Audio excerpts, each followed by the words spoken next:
કહેવાય છે કે માણસ જ્યારે કોઈનું દિલ દુભાવે છે ત્યારે તેને તરત સજા મળતી નથી.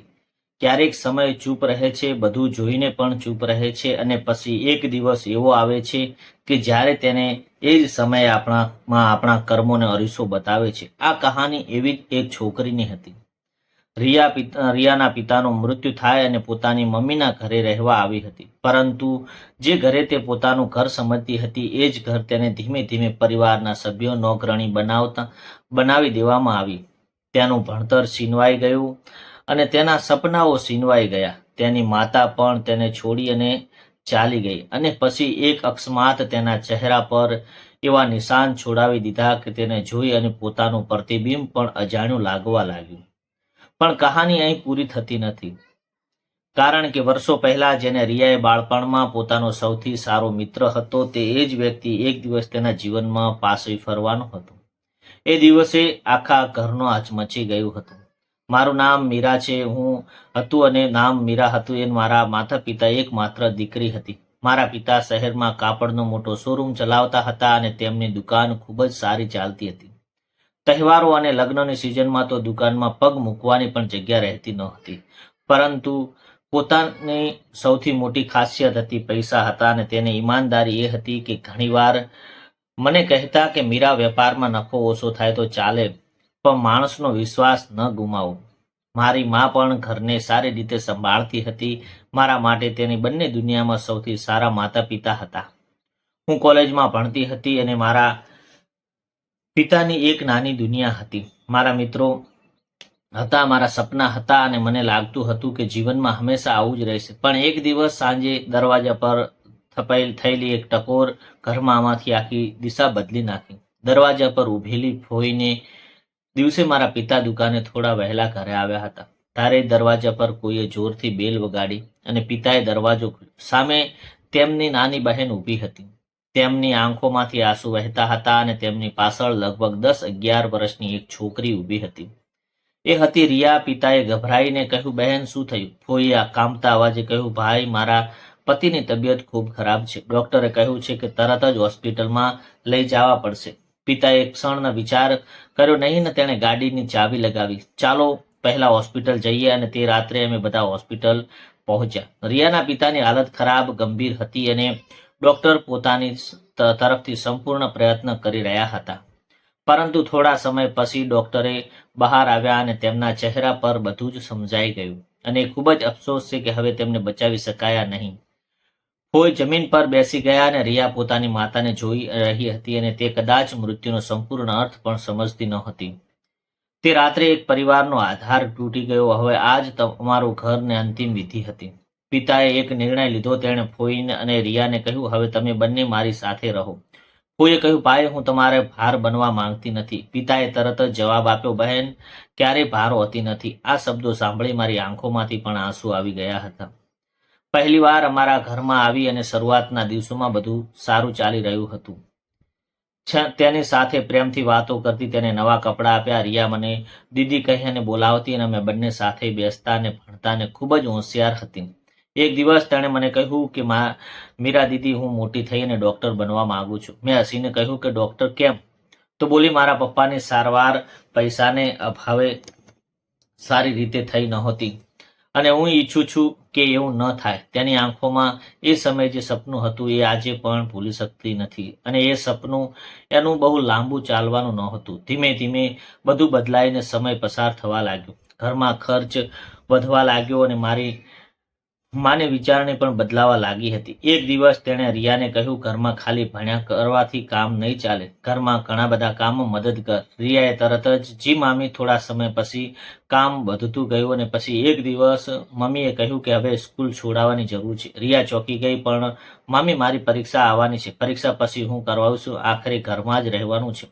રિયાની આંખોમાં આંસુ આવી ગયા અને એ પોતાની માને જોઈ અને બોલી, મમ્મી, તમે કાંઈ કહો. ફોઈનો હાથ જોડી અને મારી માને કહ્યું કે બહેન, એને ભણવા દો. એ બહુ હોશિયાર છે. પરંતુ માનો જવાબ હતો, અમારા ઘરમાં ખર્ચ હું કોને ભણવા મોકલું? નક્કી કરશે ને. પિતા ક્યારે દુકાનથી કામમાં વ્યસ્ત હતા. તેમના ઘરમાં શું ચાલી રહ્યું હતું તેની સંપૂર્ણ ખબર નહોતી. અને એ જ અમારી સૌથી મોટી ભૂલ હતી. રિયાના સપનાઓનું છેલ્લું પાનું બીજા દિવસે રિયા સ્કૂલ ના ગઈ. તે પોતાના પુસ્તકો લઈ અને લાંબા સમય સુધી બેસી રહેતી અને પછી તેણે બધા પુસ્તકોને એક કાપડમાં બાંધીને પેટીમાં મૂકી દીધા.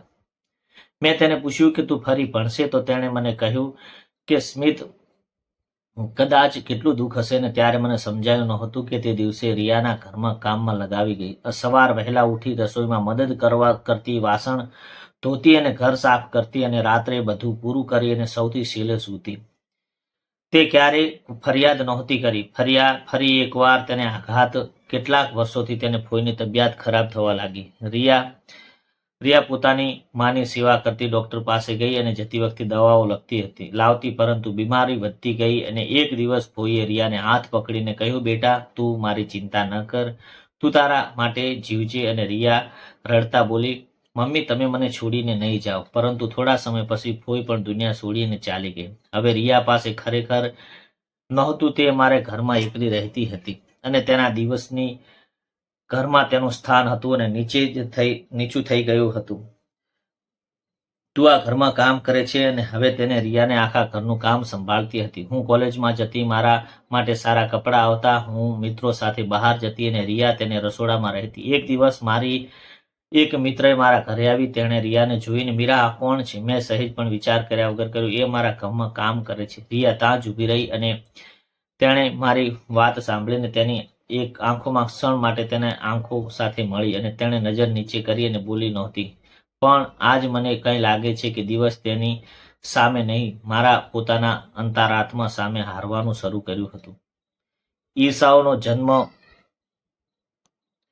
ઈર્ષાઓનો જન્મ અને ઘટતો અને તેની પહેલી નહોતી અને એક મેકઅપ કરતી નહોતી, પરંતુ તેના ચહેરા પર એક અલગ જ પ્રકારની શાંતિ હતી. ઘરમાં અવારનવાર લોકો ઘણીવાર તેની પ્રશંસા કરતા, છોકરી ખૂબ જ સંસ્કારી લાગે છે, કેટલી શાંત છે, આવી છોકરી આજે તો ક્યાં મળે છે. મારી મા આ વાતને પસંદ નહોતી. ધીમે ધીમે મને પણ તેની સામે ઈર્ષા થવા લાગી, કારણ કે તે મારી પાસે બધું જ હતું, પણ વખાણ કરવા રિયાને મળતા હતા. કદાચ એ જ મારી સૌથી મોટી નબળાઈ હતી. મને તેની સુંદરતા જોઈને પણ તેની પીડા થઈ જતી હતી. મારા લગ્નનો સંબંધ એક દિવસમાં ખૂબ જ ખુશ હતી ને તેણે મને કહ્યું કે મીરા, આજે તને જોવાવાળા છોકરાઓ આવી રહ્યા છે. છોકરાનું નામ રમેશ હતું અને તે સોફ્ટવેર એન્જિનિયર હતો. સારી નોકરી કરતો હતો, સારો પરિવાર હતો અને આખા ઘરમાં સમજવામાં લાગી અને રિયાને પણ કામમાં ઢગલા આપી દીધા. ચા તૈયાર કર, નાસ્તો બનાવ, હોલ સાફ કર અને મહેમાન માટે પાણી રાખ, અને સાથે એક ખાસ આદેશ પણ આપ્યો હતો, મહેમાનોની સામે દેખાતી નહીં. ને રિયાએ માથું હલાવ્યું અને જી, મહેમાનો આવ્યા અને હું તૈયાર થઈ અને હોલમાં બેઠી હતી. વાતો સારી ચાલી રહી હતી અને એટલામાં રસોડામાંથી અચાનક અવાજ આવ્યો. રિયા ગભરાઈ અને બહાર આવી. તેના ચહેરા પર ડર હતો. બધાની નજર તેના પર પડી અને તેણે એક ક્ષણમાં કાંઈ બદલાઈ નાખ્યું. રમેશની નજર રિયા પર અટકી ગઈ અને તે કાંઈ યાદ કરવાના પ્રયત્ન કરી રહ્યો હતો. આ છોકરી કોણ છે? મહેમાન ગયા પછી રમેશની માતાએ મારી માને પૂછ્યું. ત્યારે રસોડામાં જે છોકરી બહાર આવી હતી એ કોણ હતી? માએ તરત જ જવાબ આપ્યો, દૂરના સગાની દીકરી છે અને અહીં રહે છે અને ઘરમાં કામ કરે ને મદદ કરે છે. રમેશ કાંઈ બોલ્યો નહીં, પણ તેની નજરમાં એક જ સવાલ હતો, એક ખતરનાક નિર્ણય. થોડા દિવસ પછી ઘરમાં એક ગંભીર અકસ્માત સર્જાયો અને રિયાને ઈજા થઈ અને હોસ્પિટલમાં લઈ ગયા. પછી ડોક્ટરે સારવાર કરવાની સલાહ આપી, પરંતુ ખર્ચ બચવા માટે તેની પૂરતી સારવાર કરવામાં આવી નહોતી. રિયા ઘરે આવી અને તેના ચહેરા પર એ ઈજાના નિશાન હતા અને તે પહેલા જ દિવસે તે દેખાતી નહોતી. પણ મારી માને અત્યારે પણ એ માટે દયા ન આવે અને હું ચૂપ રહી અને આજે વિચારું છું કે જો સમજાયું તે અનન્ય કરતા પણ માત્ર છે અને ખોટું કરે છે અને ક્યાંક ખોટું છે અને ચૂપ રહેવા પણ જવાબદાર હોય છે. રમેશ ફરી આવ્યો અને એક બપોરે દરવાજો ઘંટડી વાગી અને દરવાજો ખુલ્યો અને સામે રમેશ ઊભો હતો. મને લાગ્યું કે મારી સાથે સંબંધની વાત કરવા આવ્યો છે. તેણે ખુશીથી તેનો દરવાજો બોલાવ્યો અને પરંતુ રમેશની નજર સીધી રિયા પર ગઈ. રિયા રસોડામાં કામ કરતી હતી અને રમેશના ચહેરા પર આશ્ચર્ય છવાઈ ગયું. રિયા અટકી ગઈ અને ધીમે ધીમે તેની તરફ વળી અને તેણે રમેશ હસ્યો અને મેં ઓળખતી નથી અને બાળપણમાં જ તે બધા રાજુ કહેતા. રિયાની આંખો પહોળી થઈ ગઈ. રાજુ બંને એકબીજાને જોઈ રહ્યા હતા અને જાણે કે વર્ષો જૂની યાદો પાછી આવી ગઈ. બાળપણનું વચન રમેશે કહ્યું, અને તારા પપ્પા જ્યારે મને સ્કૂલમાં લેવા આવતા ત્યારે આપણે સાથે રમતા. રિયા આળું સ્મિત આપીને બોલી, તું તો હંમેશા કહેતો હતો ને કે મોટો થઈને મોટું ઘર બનાવીશ. રમેશે કહ્યું, ઘર તો બનાવ્યું નથી, પણ એક વચન આપ્યું હતું કે ક્યારેક એકલી નહીં છોડું. રિયાની આંખોમાં આંસુ આવી ગયા. સત્ય સામે આવ્યું અને રમેશ મારી પૂછ્યું અને કહ્યું, રિયા તું શું કરે છે?